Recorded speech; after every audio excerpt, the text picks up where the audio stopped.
Test 1 2 1 2.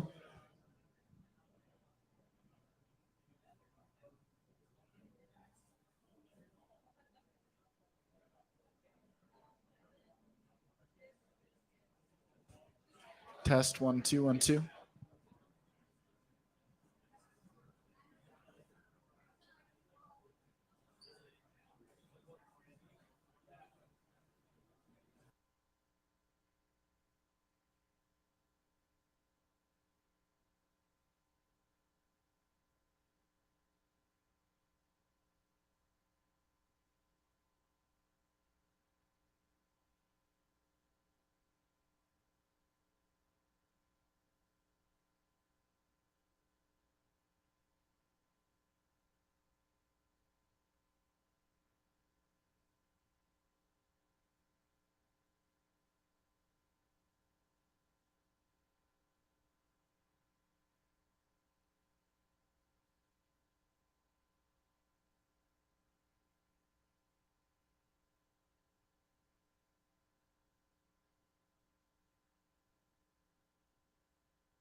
Welcome to At Nerd.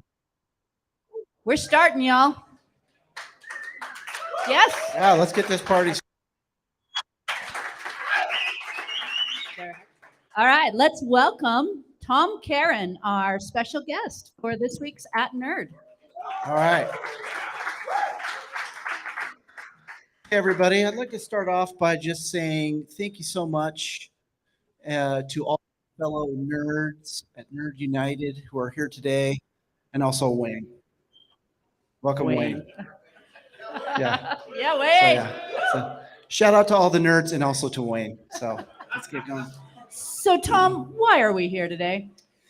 That's a great question. I thought this was just going to be lunch, but I guess we're going to have conversation as well. So, Surprise. yeah, and also thanks to Cameo for putting this together today, and also for joining me on stage. The main reason that I volunteered for this torture today was that we've been doing some polling and some surveys, and it's become evident to us, being a startup, that there's still questions about who are we and what are we trying to accomplish? What are we about? And I think those questions are really normal for a startup. We might have to kill one of the mics or turn the gain down. There we go. So, I've been doing startups for 25 years, and kind of the clarity around the vision is something that's always a little foggy initially at startups. And as you go along, things tend to become more clear. And I think, if you were to kind of maybe go back to a year ago today, we wouldn't have as much clarity as we do today about what our goals and our vision is. I don't think that they've changed, it's just kind of coming into focus. And hopefully in a year, all of us will even have more clarity about what that purpose and that vision is. So the purpose of just the talk today is to express my ideas about what that vision is, and to hopefully inspire you guys to help bring that to life. Wonderful. So, kind of as a starting point, we have this incredible image up on the screen for those of you who can see it.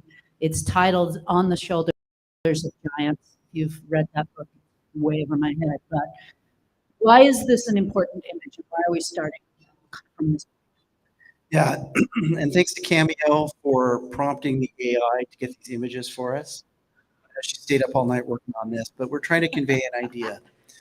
Um, in the 15th century, there was a technological innovation known as the printing press that was created by Gutenberg, that enabled mass sharing of knowledge, and it ushered in a new era for humanity. There were other people who had worked on printing machines in that time, but Gutenberg kind of gets the credit because his machine really could crank out the pages. And there were some interesting second and third order effects from that I want to talk about. And these are equated to much more than just giving people the ability to read books, okay? So one of them was the Renaissance era. This was an era of rediscovery of classical philosophy, literature, and art. There had been a period before the printing press that we refer to as the Dark Ages, where some of the knowledge that humanity had gained was lost, or most people didn't have access to it. And so this, Renaissance era occurred right around the time that the printing press came about as well. Another really important thing that happened was the scientific revolution, which was the emergence of modern science. Scientists started publishing papers, and we started to get in the world mathematical literacy. We don't always think about that. When we think about, well, so we got the printing press, and people could get books, that also meant that there could be more mathematical literacy. So we credit really, the invention and rollout of the printing press as kind of kicking off the scientific revolution as well. And this image that you and I worked with the AI to get, we started with the monks, and you think about, not only were the monks the ones who were copying the information so that it could be maybe somewhat disseminated, but that also gave them an immense amount of control, and power, and maintained the church's hierarchy for a long time, right? The act of the printing press took knowledge away from a controlling source and gave it to people. Exactly. I'm going to click on that one. So another thing that happened that was interesting is a little bit later, after the Renaissance and the scientific revolution, there was a period referred to as the Enlightenment era. And this was an age of reason and critical thinking. And that probably sounds like, okay, sure, like reason and critical thinking. But if you look back at history, a lot of humanity prior to the Enlightenment era went by kind of stories of their ancestors, traditions that were perpetuated or dictated by institutions. Okay. And so this age where people at large started to contemplate reasonable and reason and critical thinking, that was a new thing. We kind of, historians kind of call that the Enlightenment era. So I'm kind of calling those my second order effects of the technological innovation. There were some third order effects. As Cam's image points out, books existed before the invention of the printing press. They existed. It's just that the knowledge was largely centralized with institutions. They controlled the information and they controlled policy, and it was churches, it was countries, kingdoms, empires. They got to decide really what you could think, what you could do. And so, in a way, we could contemplate that the invention of the printing press and these second order effects that occurred was a decentralization of knowledge, which empowered people, and it kicked progress into high gear. That's really what happened. One other really interesting third order effect was that public opinion started to become a thing. Prior to this invention, there was no mechanism for the distribution of public opinion. So ideas from Locke and others around liberty, human rights, and democracy started to shift power away from institutions. Institutions had to be accountable to the public and to public opinion. And I see this is my opinion, but I see this as kind of an antidote for corruption, right? If you have in a state beyond institutions that can keep those institutions in check, that could be an antidote for corruption. All of this occurred because of technological innovation that enabled learning and collaboration, which empowered people. This whole process took about 500 years. It took from the invention of the printing press in the 15th century until we got computing and networks. It was just about 500 years, a little bit more than 500 years. So it sounds like, wow, that was great. It happened, and then poof, science. Well, it took about 500 years for that to happen. And for us to get to the point where, I don't know, we can make YouTube, right? So it's exciting stuff that happened. So let's talk about Nerd is unlike any place anyone's ever worked before. Well, we're going to say hopefully in a good way. Yeah. We're going to make that point throughout our slides today. We believe that Nerd is going to be unlike any place you've worked before. And if it's not, then we need to make it somewhere you've never worked before. And I thought it might make sense just to define what is a nerd. I've had some conversations with people, as we've started to get some messaging out there. They're like, why did you guys refer to that company as nerd? It's kind of negative, isn't it? And I don't view it as a negative thing. I think a nerd is someone with an extraordinary passion for technology. And nerds care about how things work, and they want to build stuff. They like a good challenge, and they want to build stuff. And as you guys know, we're here to empower the nerds. So we want everyone, especially Wayne, to think about nerds as being a good thing.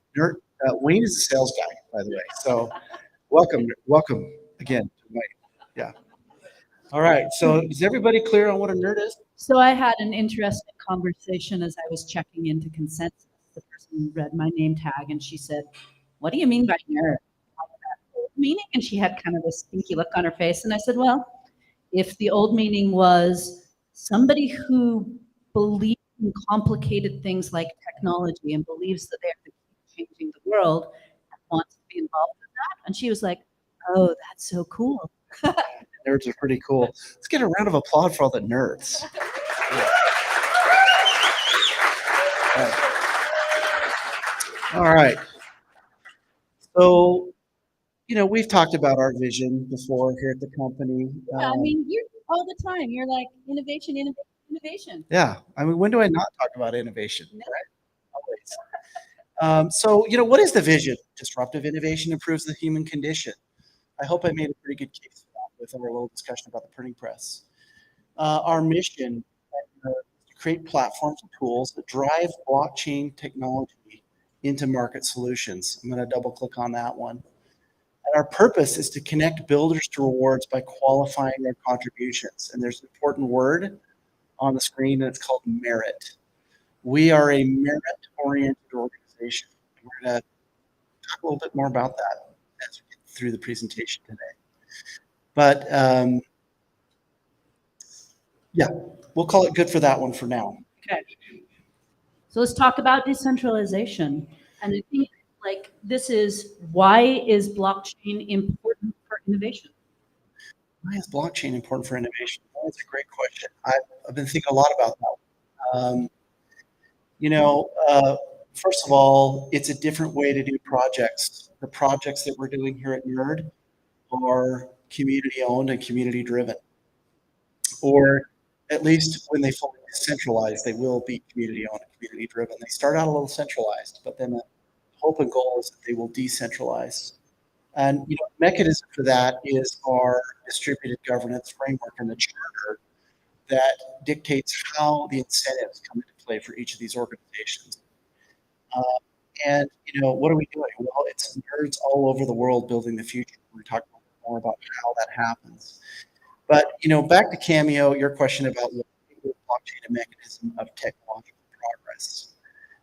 Maybe I could frame the problem. So I believe that the problem that we encountered, we talked about how it was cool that we got computing networks, and now we have this capability for instant dissemination and sharing of information. But the problem with Web 2.0 is that we ended up with centralized computing services. And what that really did is it empowered the institutions. We're back to that. We're back to empowered institutions. It's not all bad, right? Every institution is not bad. Everything that every institution does is not bad. But when you centralize all the power, there's the potential for corruption. We have seen that. We've seen evidence in recent years of collusion and corruption with the Web 2.0 centralized institutions. I'm not calling anyone out today. I'm not going to get political, okay? But we've seen evidence of that. And it is a problem. So centralized power brought back some of these same problems, corruption and infringement of rights. Yeah, if anything, watching Sam Altman go and stand in front of Congress and say, we need to legislate this super scary thing we invented. They're just trying to maintain control. It's the same corruption. Right. So OpenAI, we weren't going to call anyone out, but here we are. OpenAI is not so open. In fact, the guy running OpenAI has just stood before Congress and said, you know what? What if anyone besides me that wanted to do AI had to apply for a license? That would be really cool. What does that sound like? That sounds like some institutions that got rolled by the Enlightenment era. It absolutely does. So there's a problem here. I think there's a big problem here. I think a new kind of digital innovation is needed to decentralize digital rights. And I believe that blockchain has the potential of ushering in a new era with even greater benefits to humanity. So I have a couple points on this one. Okay. One point that I'd like to make that's possible with blockchain, it's not guaranteed, is that value creation can happen at the edges. And in order for that to occur, we need to have incentives driving value, which is why the projects that we're working on all have a loyalty or an incentive component or a reward component, because we're trying to drive value out of the edges. We're trying to get people, in the case of Galvin, to take the dog for a walk, right? And there's some incentive to do that, and that's that value creation happening at the edges. Blockchain has the capability to enable greater transparency, right? Which engenders trust. We're going to come back to transparency, and there is the capability for decentralized governance. If our projects succeed in the mission of the project, the governance of the loyalty programs related to those projects will be decentralized. I don't know, maybe in a year or 2 years, I won't be the CTO anymore. Maybe it'll be decentralized. How cool would that be? I'll be on my boat. So, we don't have time, I think, in this setting to go through every value and every possible benefit of blockchain. Nor do I think that blockchain is a silver bullet, okay? But used correctly, I think it could be a mechanism to deal with this centralization of power that occurred in Web 2.0. And then finally, I just would say, let's all remember it's really early days. If we think back to the example that we talked about of how the printing press ushered in a massive change for humanity, it took 500 years. Bitcoin, which I think, to my knowledge, is one of the first large-scale public blockchains, launched in January of 2009. That was 14 years ago. Okay, so still have some time to get this right. Okay, so let's talk about us here. Why do we work with brands? Why do we work with brands? Well, because we're not just trying to create something in a vacuum, right? We're not trying to just build something and hope that someone uses it. The goal of Nerd is to be practical and to put something into practice. And if we want to create a platform, a blockchain platform that is going to change people's lives, we're going to have that platform deployed in a bunch of different industries. And the brands are the brave warriors who are storming those castles. That's why we work with brands. That's why we have brands in the building. That's why we have nerds at our brands. That's why our brands are so important to us. And it's important to understand that our attitude about brands is one of a radical alliance, the radical alliance mentality.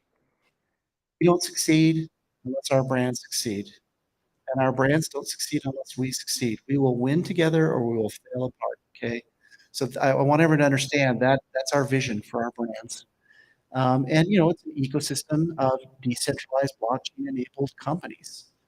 And Nerd is one of the brands. We're not just the president of the Hair Club for Men. We're also a customer. Perfectly said. Thank you. Oh, we're back to blockchain. Yeah. So look, we covered blockchain, but what about our blockchains? We put down this concept, digital loyalty and rewards infrastructure. I think we could even shorten that up a little bit more to say digital. Okay. Our brands are affiliated with a blockchain. Our brands do not have a blockchain. Our brands do not own a blockchain. They are affiliated with a blockchain. And those blockchains have a digital incentive associated with that infrastructure.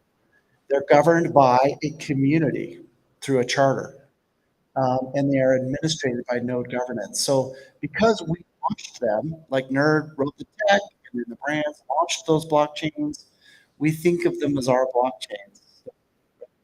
Galvin's blockchain. That's okay, but it's not really Galvin's blockchain, right? That blockchain will decentralize, and the community will own and operate that blockchain. And they're the ones that give, through the charter, they give NoGo the permission to administer that blockchain. And this is such an important concept. We might have a future at Nerd that's just really drilling down into how this kind of distributed governance works and how important it is for our business. That's what's coming up. We're here to figure out. Let's see. but what is a node? Why nodes? All Why right. nodes? So this is the next question that comes up all the time when I'm trying to explain this thing that we're doing together to people is, okay, so I get it. So decentralization, that makes sense to me. Dissemination of information and decentralized governance, that all makes a lot of sense. What's up with the nodes though? Why nodes? I want to redefine the way we think about it now. First of all, we have a new node initiative in play here, which we are going to refer to as Node V3. And we're not announcing exactly what that is today, but we'll just say that V3 nodes are going to be a sea change, a quantifiable, more interesting node for our community. And we have formed a new team here at NERD that is heading that work up, led by Nikki Sanders. Is Nikki here? Okay. Hi, Nikki. Welcome to NERD. So she'll be leading up that initiative and working closely with the blockchain team, who will retain the job of building the kernel of the node, referred to as our V2 nodes. What our goal there is to do is to create a concept we call sovereign servers. So in the internet today, we have kind of the users and we have the servers. All the servers are kind of centralized with the corporations. The idea here with nodes is decentralized servers. And they're sovereign because they're owned and they're operated by the owner of that server, which is a community member. And you could kind of think of the nodes then as being a decentralized computing network, which is owned and operated by the community members. And they're sovereign because they're run by those community members. We didn't tell them they have to run them. They decided to run them. They're entrepreneurs. They jumped in and said, I want to run one of those. And there will be some very interesting use cases that will provide a lot of utility to those nodes. With the goal of providing trust and transparency, dealing with identity and data, and artificial intelligence. One of the other huge risk points that we're dealing with right now in our centralized web is centralized artificial intelligence, right? Like, who thinks ChatGPT is cool? I do. Are there any risks? I mean, it hallucinates. It gets stuff, it lies. It sounds like a person. It gets stuff wrong. Maybe it is becoming human. If lying and If deceit, yeah. That's not my concern. My concern is it's controlled by a centralized entity. that we don't have any control over. No control over it. There's even accusations that they've modified the Internet Archive. Oh, interesting. Now, I don't know if that's true, but who knows about Creative Commons? I raise hands. Creative Commons, the intention of that was to essentially archive the static internet. Okay. I did a project 5 years ago where we indexed Creative Commons. It would be interesting to re-index and see if it's changed, right? So I think there's a risk point here if we get to an artificial general intelligence and it's completely centralized and controlled by a single entity or a set of entities. Everybody cool with that? I'm not. Nodes. Long-term vision. Okay, so where are we headed? What does this slide say? I gotta look at this. It Okay. says, let's rethink Okay. how builders work together. That's a good prompt. All right, so NERD is a brand, right? We talked about our mission, our vision, and our purpose. One of the things we want to do is we want to elevate the status of technical and creative professionals, the builders. We want to elevate that status. Everybody can probably name their favorite NBA player, right? Soccer player, whatever it is, whatever you like. Who's your favorite nerd, right? Not as easy. I can do it. We want to do something pretty radical, and it is going to require people to maybe get a little uncomfortable. In order to accomplish what we are going to do, it's going to require radical transparency. What we are going to attempt to do is to juice the innovation process, much like the printing press gave energy to the Enlightenment era. Okay, it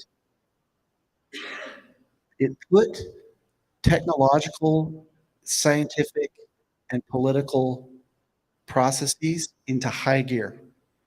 We want to shift the innovation process into high gear. Okay. And we've been thinking about this for a while.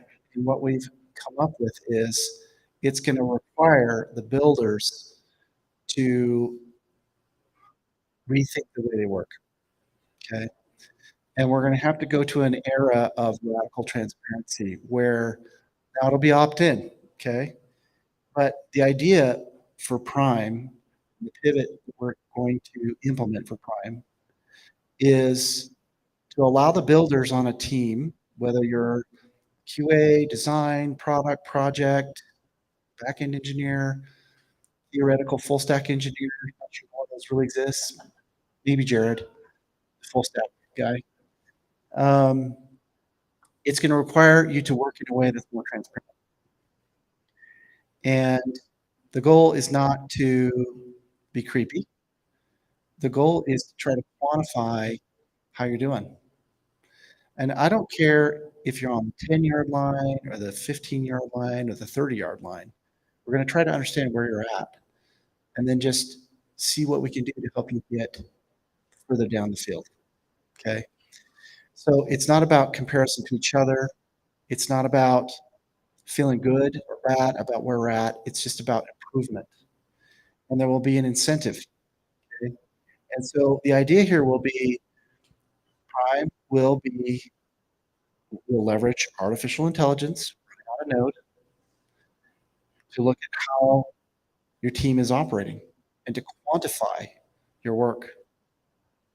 And the goal would be to create a mechanism to quantify your innovation score and your team's innovation score, and to provide incentives that would provide a way for you to continue to do better and to earn more money.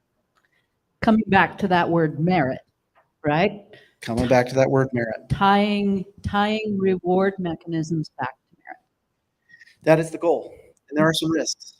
I was talking to Hiram last night about this, and he expressed some concerns. And he's like, what if companies weaponize that against people? That's a concern, right? And, my response to that was we need to be careful as we build this to make sure that we do preserve privacy, to make sure that there are proper mechanisms for opting in, and to make sure that the tool doesn't give a company an automatic way to weaponize the builders. The goal of this is not to put the hammer down on the builders. The goal of this is to juice the innovation process. And honestly, I don't think we can make something better if we can't take a measurement, right? That's science.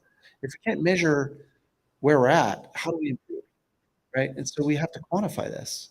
So I'm a terrible athlete, but I try, right? And I have Strava, and they've come up with a score that quantifies your fit. And mine kind of goes up in the summer and then down in the winter. Anybody else know anyone else like that? But that I always hate that, right? I'm always like, oh man, like what happens in December, right? And then in April, I start to get a little more fit. By the end of the summer, I'm pretty good as far as my Strava score goes. By the way, just pro tip, Galvin, we got to do Strava integration on the roadmap. Yes, okay. But my point is, like, what really worries me is when I look at my year over year, and by the way, since I started working at Nerd, my score is going lower, so I got to do something. But I bring this point up because if I wasn't quantifying my fitness level through Strava, I wouldn't know that Nerd was killing me. Right. No, same, right? Yeah. Well, and you can't improve what you can't measure. We cannot improve what we cannot measure. So our goal here is to enable, our goal, number one, is to juice the innovation process. I think we're doing pretty good, but we can do better. And we want to do that across the world. And of course, we believe the projects that we do here at Nerd, they're going to be good for the world. But if we can create something at Nerd that has a digital incentive associated with it that all the builders in the world could use, that could have an effect of raising the tide and lifting all the boats, right? Maybe not on par with the printing press, but that's the right idea, right? Like if we could get more innovation happening in the world because we figured out how to juice the innovation process, then we're gonna in the end, we can get for humanity. And the other component that we're going to need to enable that is we're going to need a lot of nerds. And we've got a lot of really special nerds here in the room, and we thank you for being here, and we're grateful for all of your dedication and hard work. But we're going to need like a million nerds. How are we going to get a million nerds? Well, first, we're going to make sure that the nerds here are constantly showcasing why you want to be a nerd and why it's not that sour face idea of what a nerd is. It's that innovator who makes the world a better place, and reframing that both for ourselves and then for the broader world. And then showing people why why the initiatives that we're carrying forward matter to the world. Awesome. So we're going to have a community. Sure as heck can try. Cameo and team are trying to figure out what it is that we could do to create an association of a million nerds and what value can we provide to them. One of the things that we believe is that we don't know, but maybe they can help us figure that out. The true way to decentralize isn't to do it centralized and then figure out how to refactor it to be decentralized. It's to decentralize from the beginning. And that means you don't decide what the project's going to be and then say, okay, you get to be part of it, but we already made all the decisions. We have to do it the opposite way. We have to say, we are trying to solve this problem. We have a theory or a hypothesis about how it can be solved. Please join us while we're testing these ideas so that you can also bring your ideas of what this true decentralization and empowerment for nerds should look like. I love it. I think it's a massive opportunity. It's different than Prime. Prime is a thing for quantifying innovation, but community is going to be a thing for lifting and empowering nerds. And we're going to have them help us figure out when we're provided incentives. You mean like rewards on a blockchain? Maybe, yeah, it could be rewards on a blockchain. That's a very interesting idea. Blockchain. Yeah, stay tuned. That could happen. Maybe see something like that happening soon. Oh, maybe. Okay. Yeah. So I want to wrap this up. Any final thoughts for the nerds here, nerds that are listening on the stream, future nerds who are watching this as they join nerds for the first time in their recording? My final thought would be, when you're in it, it's hard to see it sometimes. I'm a serial tech entrepreneur. I've done quite a few projects, and I'm always blown away when something works to find out that it can be 10 times bigger than what I thought it was. And so my final message to you guys is to encourage you to believe. Believe in the vision, believe in yourselves, and believe that together, if we unlock the power of this team and of our community, we can do something that's maybe 10 times bigger than what we're contemplating. That's my final message. All right. Can you all thank Tom for coming and sharing this with us?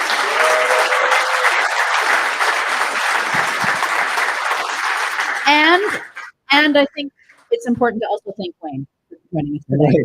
Right. Yeah. Yeah. And also, that's so good. I love how this ended up. And also, Christoph and Carson for reverse engineering Casey's setup for doing these at Nerds. Thanks everybody for being here Please today. give them prime points.